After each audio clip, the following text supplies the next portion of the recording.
Silniki, vous allez parler d'Emmanuel Macron, et Patrick Chenet. Je rappelle que vous pouvez aller voir Tu te souviendras de moi. On va parler au Théâtre de Paris, qui est une pièce avec un personnage qui est Alzheimer, qui est sur la mémoire. On va parler d'Emmanuel Macron. Est-ce que c'est un bon acteur ?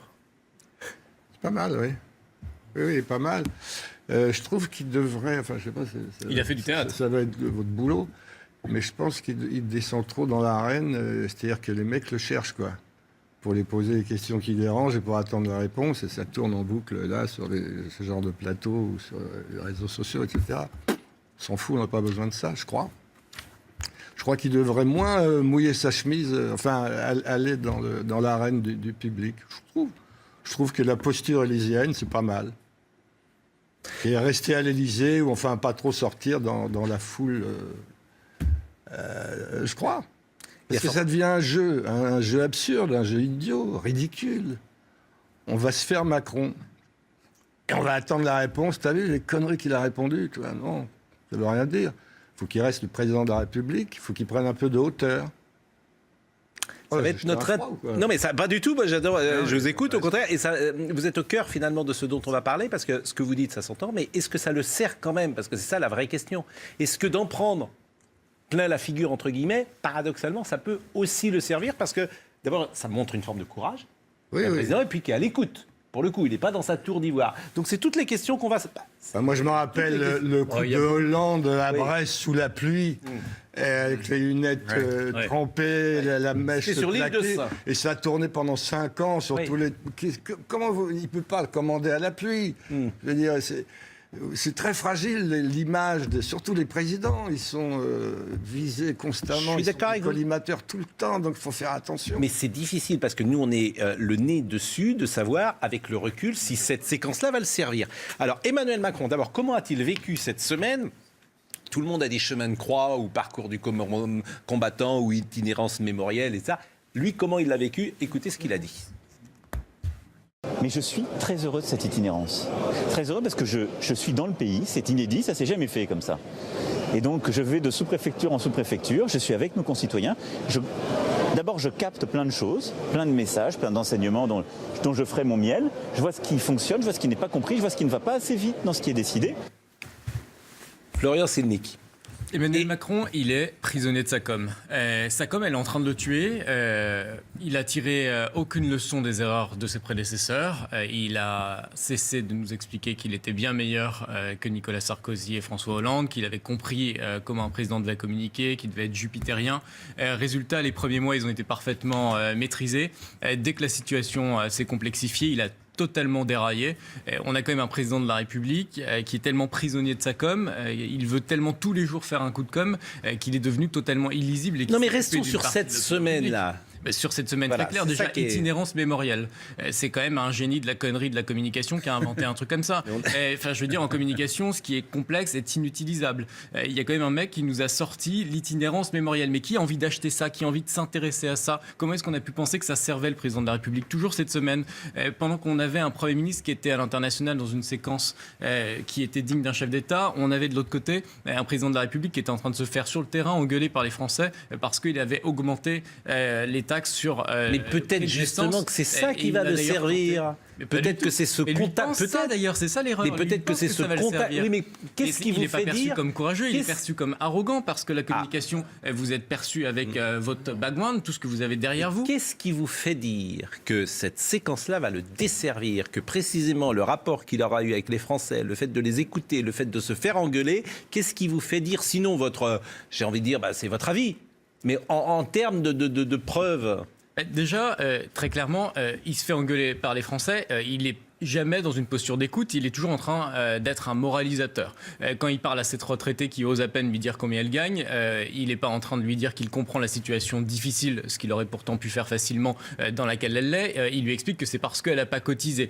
Quand il croise un chômeur, il lui dit pas qu'il comprend la situation difficile du chômage, il lui balance que lui, il traverse la rue, il trouve du travail. Et ça, c'est pas possible quand on est président de la République, parce que ce qui est important dans la communication, c'est là d'où vous parlez, là d'où est émis le message. visage. Et quand on est président de la République, eh bien, on n'apparaît pas comme ça, totalement méprisant et arrogant à l'égard des gens qui se plaignent. Et c'est normal que les gens se plaignent. Méprisant et arrogant, vous exagérez quand même. Parce que là, on va voir 2-3 petites séquences méprisant et arrogant. Moi, j'ai pas senti cette semaine, par exemple, qu'il était méprisant et arrogant. Attention, il n'a pas fait de. Alors moi, je sais pas. Je sais pas comment les gens à l'arrivée interprètent, etc. Est-ce que effectivement. J'aime bien quand un journaliste. Attendez. Bah oui, mais il faut savoir dire. Non, mais vous avez raison, mais moi je suis comme vous, je suis d'accord. Il y a des choses. C'est vrai qu'il y a les images qui, à première vue, sont en sa défaveur, puisqu'il se fait engueuler chaque fois sur les carburants, sur le pouvoir d'achat, pas les retraités, et que les gens prennent en général, s'identifient beaucoup plus facilement à la retraitée qu'au président de la République. Tout ça, c'est clair. En même temps, je me demande, est-ce que les gens lui reconnaissent pas quand même le courage d'aller s'expliquer? Si jamais il n'y va pas, tout le monde dit il est enfermé dans sa tour d'ivoire à l'Élysée, il va pas voir les Français. Là, il va les voir. Et puis deuxièmement, là, c'est là où je suis pas tout à fait d'accord avec vous. Sur le reste, je partage complètement. Je pense que depuis le début du quinquennat, de son quinquennat, donc depuis 17 mois, il a fait beaucoup d'erreurs. Beaucoup d'erreurs. Mais là, il y en a une qu'il n'a pas faite et ça a dû être difficile pour lui, c'est justement l'arrogance. Il a évité. Il n'y a pas une fois où il a dit une phrase qui était vraiment blessante, ou enfin tout ce que vous avez dit avant sur les syndicats foutent le bordel, sur traverser la rue pour trouver un emploi, etc. Là, il ne l'a pas fait. Donc, ce truc de l'arrogance, on ne peut pas le dire cette semaine. Moi, j'ai trouvé par exemple que la séquence Pétain, il apparaît comme. Alors, on en parlera tout à l'heure, la séquence Pétain. Parce que la séquence Pétain, elle est dissociée, forcément à l'égard de la retraité, il est arrogant. Bon. Alors, écoutons. Il est techno, mais il n'est pas forcément. Laurent Geoffrin, sur la com. C'est profondément lié à ce profil de techno. Laurent Geoffrin. Ce qui me frappe, c'est qu'il y a une part d'inexpérience là-dedans. Il y a un côté amateur. Ça, c'est vrai. Parce qu'on commence par dire il faut être au-dessus, il faut être jupitérien, il faut une présidence verticale, etc. Puis alors, au bout de 3 mois, ça change complètement. On refait les mêmes erreurs que Sarkozy, on refait les mêmes erreurs que Hollande à certains moments, et on les répète surtout. Le président de la République, c'est en direct, qui est en train d'arriver à Lens, dans le Pas-de-Calais. Ce sont des images en direct, et vous voyez, je ne sais pas où il arrive, d'ailleurs, précisément à Lens. Je ne sais pas si Loïc Signor... Ils sont très informatifs, vos images. C'est vraiment très intéressant. Oui, c'est vrai.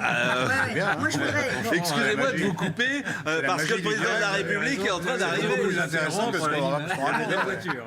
Alors, la transition écologique, manifestement, n'est pas de mise dans le cortège d'Emmanuel Macron. Il y a 50 voitures. Non, mais en fait, je suis pas tout à fait d'accord avec Laurent Geoffrin, parce que je pense que c'est pas de l'incompétence. C'est qu'en fait, c'est quelqu'un qui est absolument sûr de son bon droit, qui ne remet jamais en question ce qu'il pense. C'est ça, en fait. Il est ce qu'il est. Il est Jupiter. Enfin, quand même. Donc, il y a... Voilà. Tout le reste, ça n'a pas d'importance. Et donc, il peut continuer à se fourvoyer, comme vous l'avez décrit, parce que je rejoins totalement l'analyse que vous avez faite sur sa communication politique. En réalité, je la trouve vraiment désastreuse. Il n'a pas d'empathie. C'est un homme qui n'a pas d'empathie. Bon, je peux Mais dire tout ça, un mot. c'est un peu subjectif. Non, C'est un peu subjectif, l'empathie. C'est pas unique. J'ai demandé tout à l'heure, par exemple, à Patrick Chenet, qui est un professionnel de la profession, je lui ai demandé est-ce que c'est un bon acteur. Il a dit pas mal. Bon, l'acteur. Patrick Chenet. Moi, je dis que tout ce que j'entends là depuis 10 minutes sur Macron, ça me fait rigoler.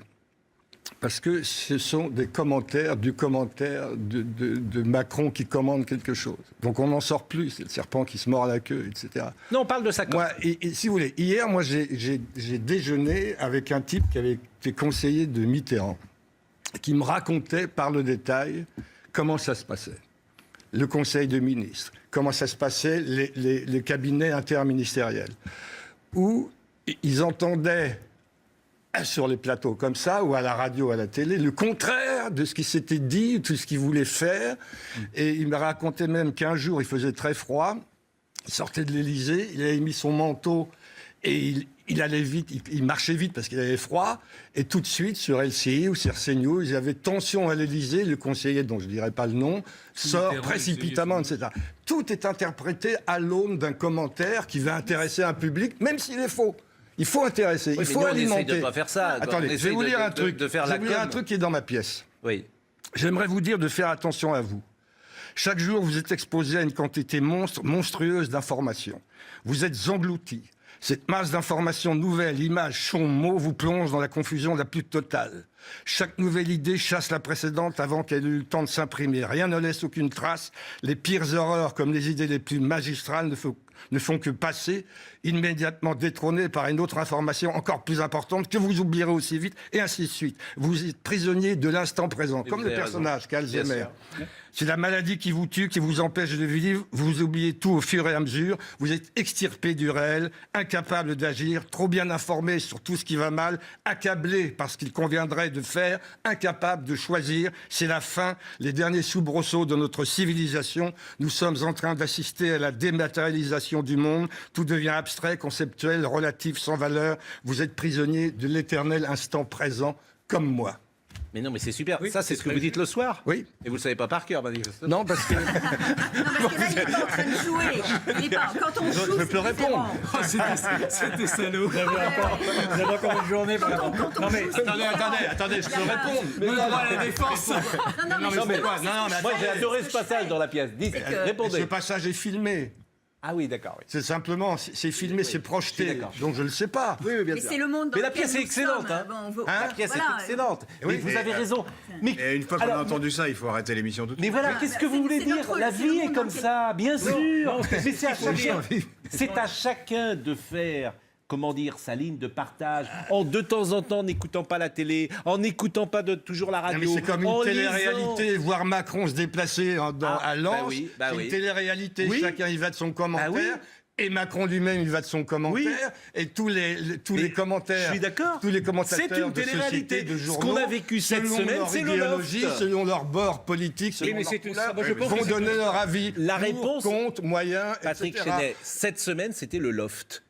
Et dans le loft, Le il y avait... loft. Ah oui, le le loft, loft, oui. et dans le loft, il y avait Emmanuel Macron. C'était une séquence de télé-réalité. Oui, mais Vous je avez pense raison. que c'est une Mais séquence qu'est-ce qu'on qui peut est faire voulue. Je pense que c'est une séquence qui est C'est ça, le pensée. pire. Je pense qu'on assiste là, vous m'y faites penser avec votre texte, à une sorte de stratégie de l'étourdissement. C'est-à-dire une stratégie où on ne comprend plus rien de ce que veut dire le président avec son en même temps, qui devient une sorte de Moi, je suis pas coxigru. d'accord là-dessus, parce Vous que- mêlez à chaque fois, vous mêlez le poilu, qu'est-ce qu'il est devenu le poilu d'ailleurs là-dedans on n'en sait plus trop rien, avec des moments qui sont complètement contradictoires entre eux. Et donc il mime naturellement. Il restera la Il mime. rencontre avec les Français. Voilà ce qui J'y viens, restera. j'y viens. Il restera même J'y viens. l'image où on voit un président en permanence J'y en train viens. de parler avec il les mime, Français. Il mime une proximité parce qu'il voit que la France est aujourd'hui, une partie de la France est aujourd'hui en révolte, mais quand il mime cette proximité, il ne cesse de répéter « j'assume ». Et les gens entendent « j'assomme ». Et il continue à assommer. Non, mais les gens, ils bien n'entendent sûr- pas j'assomme, ils entendent je t'emmerde. C'est ça qu'ils Ah entendent. oui, ils entendent Un je président de la t'emmerde. République qui ne Oui, bouge bah, pas. je disais ça Le d'une président de manière- la République, il ne bouge pas. Il n'y a Non, pas de non, il y a position qui aucun. s'assouplit. Il n'y a pas d'empathie. Il ne comprend pas la colère de Non. ses Est-ce qu'on peut voir juste un petit passage ou est-ce qu'on marque une page de publicité Moi, je Allez, un pense petit qu'il est passage du prisonnier- président. il est Il de son manque de rôle. hauteur, pardonnez-moi. Il mais est là, prisonnier de son Mais bon, rôle. le Non, mais problème, là-dessus- c'est que comme le dit très justement Non, mais là, je suis Patrick d'accord avec vous Patrick tapez- Chenet. Oui, mais, Non, vous- mais là, sur chacun ce vient avec point-là- ses préjugés. Mais non, arrêtez de dire que j'ai des préjugés quand Ah, même. si, un Enfin, je petit n'ai peu pas quand plus même, que Caroline tous ceux qui Mécari, sont- je l'ai J'en jugé ai quelque j'en ai temps. pas Au plus moins que autant.